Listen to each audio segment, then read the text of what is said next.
vous regardez RTL. 8h18, on n'est pas forcément d'accord aujourd'hui avec Éric Zemmour. Bonjour Éric. Bonjour. La manifestation à Barcelone des opposants à l'indépendance a été un succès. Comment en est-on arrivé à cette situation qui semble inextricable ?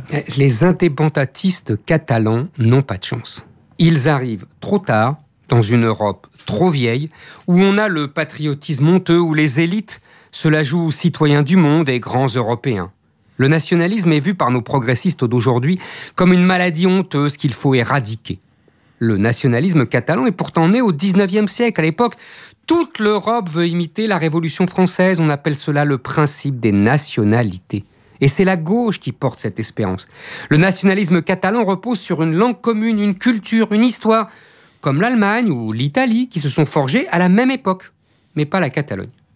Les Catalans étaient devenus espagnols malgré eux au XVe siècle. À l'époque, ils faisaient partie du royaume d'Aragon. Mais voilà que le roi Ferdinand d'Aragon se marie à Isabelle de Castille. À deux, ils seront plus forts pour chasser l'occupant arabe. Madrid devient la capitale du nouveau royaume et Barcelone, celle d'une province excentrée. Les Catalans ne l'ont jamais digéré. C'est la grande spécificité de l'Espagne. Elle s'est unifiée par la réunion volontaire de plusieurs royaumes et non pas comme la France par l'agrégation de provinces autour d'un noyau central. C'est la fragilité intrinsèque de l'État-nation espagnol depuis toujours. Et on a toujours dit la France, mais les Espagnes. Les Catalans, Éric, ne se sont jamais fondus dans l'ensemble espagnol, c'est ça ? Les Catalans sont gens obstinés. Au début du XVIIIe siècle, ils tentent de profiter d'une guerre européenne, la guerre de succession d'Espagne, pour se libérer. Caramba, encore raté. Le roi d'Espagne est alors un Bourbon, le petit-fils de Louis XIV, qui reprend les méthodes musclées et centralisatrices de son grand-père. Ses armées battent les Catalans le 11 septembre 1714. Cette date est depuis lors le jour de la fête nationale catalane. Au XIXe siècle, les Catalans prennent leur revanche, des industries s'y installent. Barcelone est une ville moderne, laïque, à la manière française, quand Madrid décline et étouffe dans un climat féodal et catholique. Aujourd'hui encore, c'est Barcelone la riche qui ne veut plus payer pour les Espagnols plus pauvres.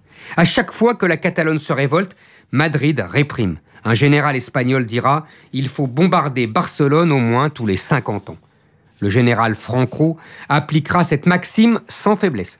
La guerre civile espagnole entre 1936 et 1939, 1936 et 1939, a ensanglanté Barcelone, où le gouvernement républicain s'est réfugié. Les communistes, puissants parmi la classe ouvrière catalane, n'ont pas hésité à massacrer les prêtres comme les trotskistes.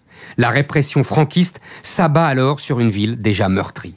La langue catalane est interdite et les indépendantistes emprisonnés. Seuls les matchs de foot entre le Real Madrid et le Barça permettent aux Catalans d'exprimer leur nationalisme. Quand Franco meurt en 1975, on danse dans les rues de Barcelone. En 1978, la Catalogne et toutes les autres régions espagnoles deviennent des régions autonomes. C'est café para todos, café pour tous. On croyait que ce café clôturerait le repas des nationalistes catalans. Il leur avait seulement ouvert l'appétit. Éric Zemmour.